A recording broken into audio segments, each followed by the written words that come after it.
Olá, pessoal! Vamos para mais uma aula, a aula A142. É uma aula onde eu mostro as aplicações da primeira e segunda lei de Ohm no cálculo da queda de tensão em instalações elétricas. Boa aula a todos! Olá, pessoal! Vamos para a nossa aula A142. É uma aula que os meus alunos de eletricidade básica do curso de engenharia sempre vêm me perguntando aonde é que a gente aplica a primeira e a segunda lei de Ohms. Então, essa aula visa apresentar para vocês as aplicações da primeira e segunda lei de Ohm em instalações elétricas. Vamos ao conceito da primeira lei de Ohm. Na primeira lei de Ohm, o que nós temos?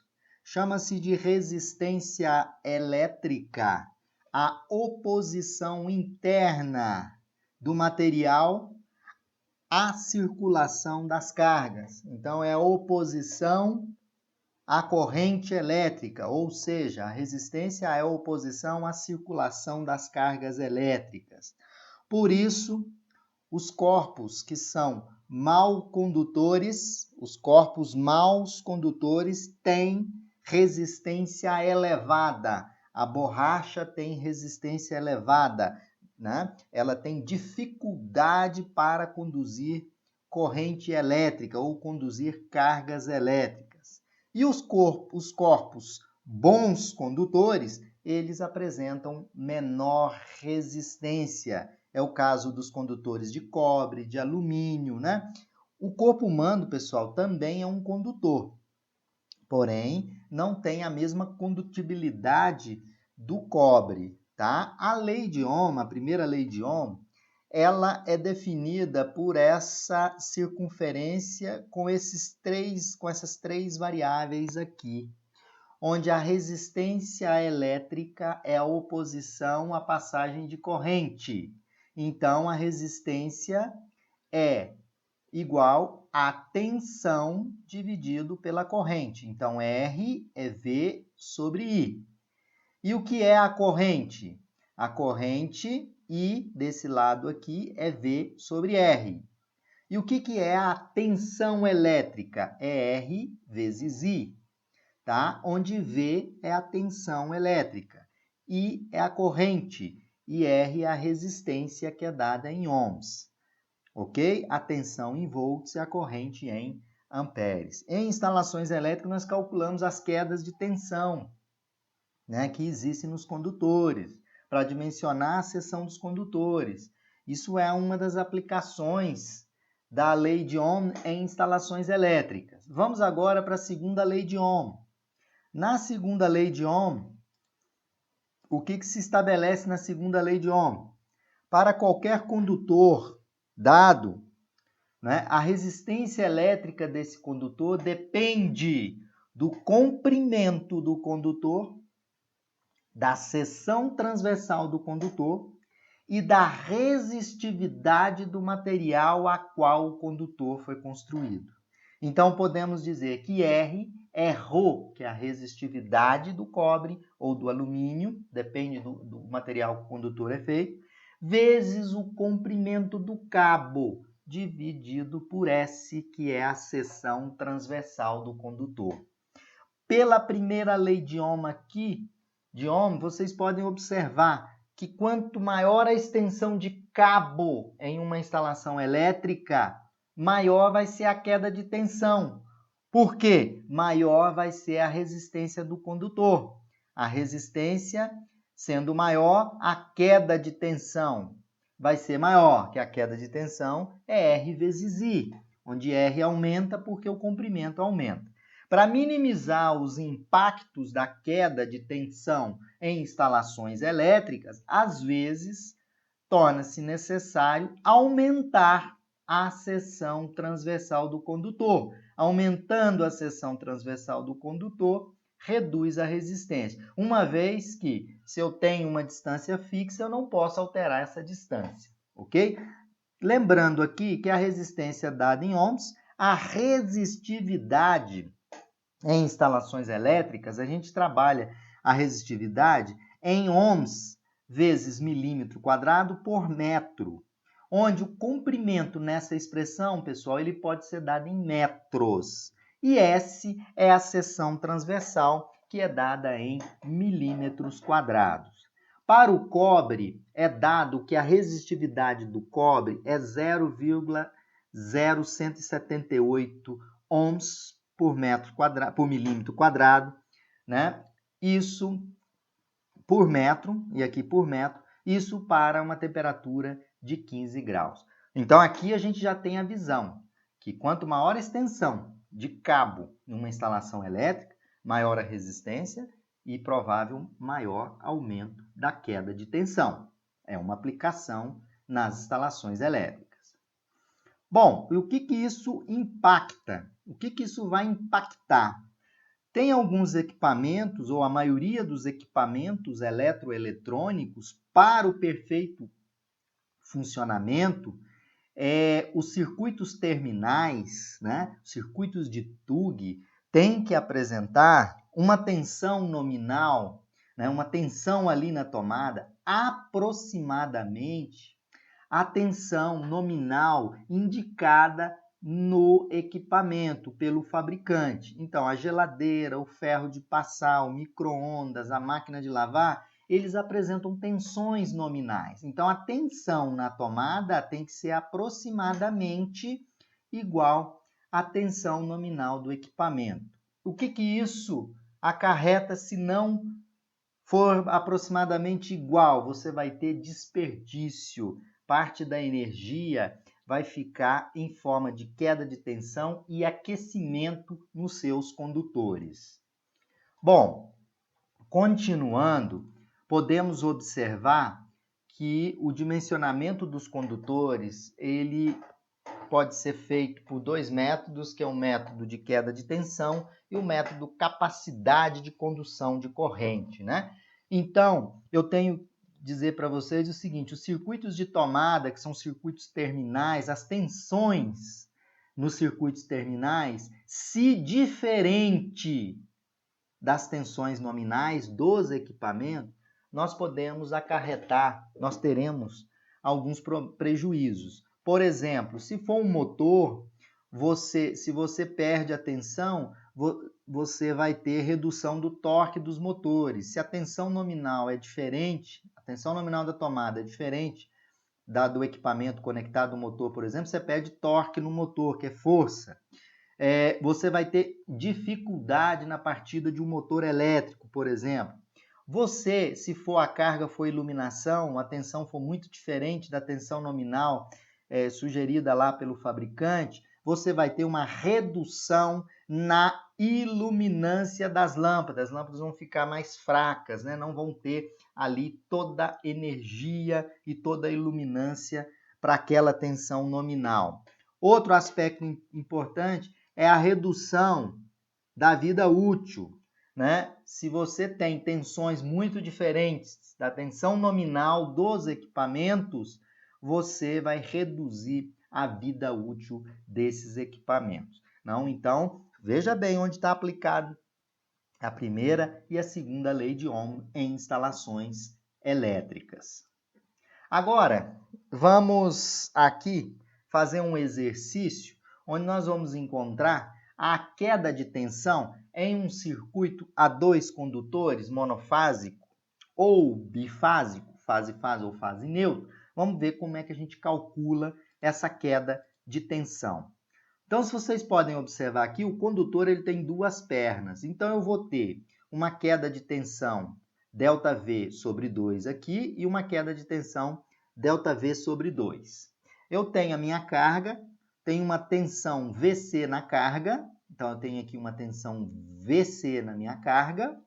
Essa tensão VC é a tensão que vai fazer com que o equipamento funcione, e eu tenho aqui uma tensão nominal na entrada, tá? Então eu posso dizer que a minha tensão na carga, ela vai ser a tensão nominal menos a queda de tensão. Como os dois condutores têm a mesma extensão, o ΔV sobre 2 vai me dar 2 vezes a queda de tensão. Então, se vocês observarem aqui, ΔV mais ΔV sobre 2 mais ΔV sobre 2 é a queda de tensão no condutor.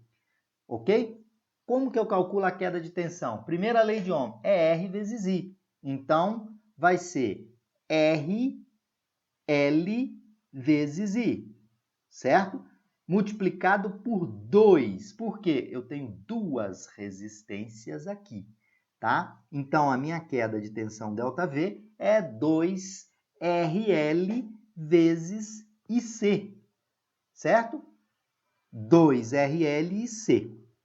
Quanto que vale C? O que é a potência? A potência de uma carga monofásica é VI cosseno φ, onde cosseno φ é o fator de potência. Logo, a corrente na carga é P dividido por V cosseno de φ. O ΔV, nós já encontramos que ele é 2 vezes a resistência de um condutor vezes a corrente na carga. E também podemos escrever que a tensão nominal é a tensão na carga mais a queda de tensão. Posso dizer, então, que a queda de tensão é a tensão nominal menos a tensão na minha carga, ok? Continuando aí, para a gente chegar na queda de tensão do condutor, eu vou dizer que ΔV é a tensão nominal menos a tensão na carga. Eu sei que ΔV é 2RL e C, mas o RL é da segunda lei de Ohm, que é ρL sobre S. Então, é 2 vezes ρL, 2 ρ sobre S vezes L, onde L é o comprimento do condutor. 2 é porque são duas pernas do condutor, vezes a corrente IC na carga. Então, ΔV também ele é V nominal menos VC. Agora, pessoal, eu vou calcular a queda de tensão em porcentagem. Como que é essa queda de tensão em porcentagem, ΔV? Basta fazer V nominal menos V da carga dividido por V nominal, tá? Isso aqui é a porcentagem de ΔV, ok? Então, ΔV em porcentagem, que eu estou em busca, é V nominal menos VC. Mas o que é V nominal menos VC? É o ΔV. O que é o ΔV? É 2 vezes ρ dividido por S vezes L e C, dividido por V nominal. Está aqui, ó. Então, substituindo na equação, eu vou ter 2ρL e C dividido por a tensão nominal vezes S, onde S é a seção transversal do condutor. Como eu quero achar a seção do condutor em função da queda de tensão, que a gente já fez isso em vários projetos elétricos, eu estou aqui só demonstrando, mostrando para vocês onde a gente aplica a primeira e a segunda lei de Ohm em instalações elétricas. Eu vou trocar o ΔV aqui pelo S, só fazer essa troca. Então, a seção transversal do condutor é 2 vezes ρ vezes L vezes C, dividido pela tensão nominal, vezes ΔV em porcentagem vezes 100. Então, está aqui. Eu chego na seção nominal do condutor em função da queda de tensão. Uma aplicação muito importante da segunda lei e da primeira lei de Ohm em instalações elétricas. Outra tabela aí que eu trago para vocês, só para reforçar o que eu já tinha comentado, que quanto maior a distância do condutor elétrico, maior vai ser sua resistência. Isso pode ser visto pela segunda lei de Ohm, onde R é ρL sobre S. Se o L aumenta, aumenta a resistência. Se aumenta a resistência, aumenta a queda de tensão. Bom, vamos para um problema prático para a gente finalizar essa aula, né? Mostrar a aplicação exata da lei de Ohm. Então, imagina uma seguinte situação. Um motor elétrico monofásico a 220 volts com fator de potência 0,85 e potência 4.500 watts está distante 100 metros do quadro de distribuição, tá? Conforme essa figura abaixo, que é essa figura. Então, nós temos o quadro de distribuição, temos a fase, temos o neutro, temos o terra alimentando o motor. O motor está 100 metros de distância do cabo. Do cabo não, desculpa. 100 metros de distância do quadro elétrico. A tensão nominal do motor é 220. E seu limite de funcionamento é 210. Não é? Quero determinar qual a seção do condutor, imaginando que o condutor é constituído de cobre. Então, veja bem o primeiro passo que eu vou fazer. O motor funciona 220, podendo chegar até 210. Então, vamos calcular a queda de tensão. Vai ser 220, que é a V nominal menos a tensão na carga. Vamos imaginar que a tensão mínima na carga é 210, então vai ser 220 menos 210 dividido por 220, para me dar em porcentagem. Então, a minha queda de tensão, nesse caso, admitida é 4,54%. Eu sei que a minha potência é VI cosseno φ, vou encontrar a minha corrente. A minha corrente é a potência dividido por V cosseno φ, que está aqui. Então, é 4.500 watts, que foi dado aqui no problema, dividido por 220 vezes 0,85. Isso me dá uma corrente da carga de 24,06 amperes. A seção do condutor vai ser, como nós deduzimos anteriormente, 2 vezes a resistividade do cobre, vezes o comprimento do cabo, vezes a corrente na carga, dividido pela tensão nominal, multiplicada pela queda de tensão admitida, que nós calculamos a queda de tensão admitida aqui em cima, que foi 4,54. Substituindo os valores, temos 2 vezes a resistividade do cobre, que é 0,0178, ela é dada, vezes 100, que é a extensão do cabo, vezes 24,06, dividido por 220 vezes 4,54, vezes 100. Isso é igual a 8,58 milímetros quadrados. Na prática, botei até a tabela ao lado aqui para vocês. Na prática, eu tenho que utilizar um condutor comercial. Vou usar um condutor de 10 milímetros quadrados de seção. Então, veja vocês que para esse quesito queda de tensão, nós aplicamos a primeira e a segunda lei de Ohm. Então, quando o aluno sai de eletricidade básica, ele já tem conceitos que ele aplica no dimensionamento de condutores elétricos. Não é? Então, eu mostro esse tipo de aplicação para meus alunos lá no início do curso de engenharia. E para você aí que está vendo essa aula, que é um eletricista, é capaz sim de interpretar isso que eu estou colocando, né? Entender a primeira lei de Ohm, a segunda lei de Ohm e a aplicação. Não é? Entender o seguinte, quando eu aumento muito a distância de um cabo, eu aumento a queda de tensão. Para minimizar essa queda de tensão, só tem um jeito, que é aumentar a seção transversal do condutor. Ah, mas a carga não drena uma corrente muito alta, eu não preciso usar nesse caso aqui o condutor de 10 milímetros.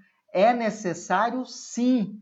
Por quê? Porque tem uma queda de tensão mínima, que faz com que o motor tenha torque para partir, né? Que o motor tenha funcionamento adequado, ele tenha torque o suficiente para fazer aquela atividade que foi prevista. Então, vocês podem observar que está aí a aplicação bem clara da primeira e da segunda lei de Ohm. Dessa forma, eu finalizo essa pequena aula, mas muito importante para você que está começando. Entender que um condutor, eu tenho que especificar esse condutor pela sua capacidade de condução e pela sua queda de tensão. Ok, pessoal? Para elaborar essa aula, eu utilizei o livro do Ademaro Cotrim e a NBR 5410. Espero que tenha colocado para vocês uma aplicação clara da primeira e da segunda lei de Ohm em instalações elétricas. Um abraço a todos.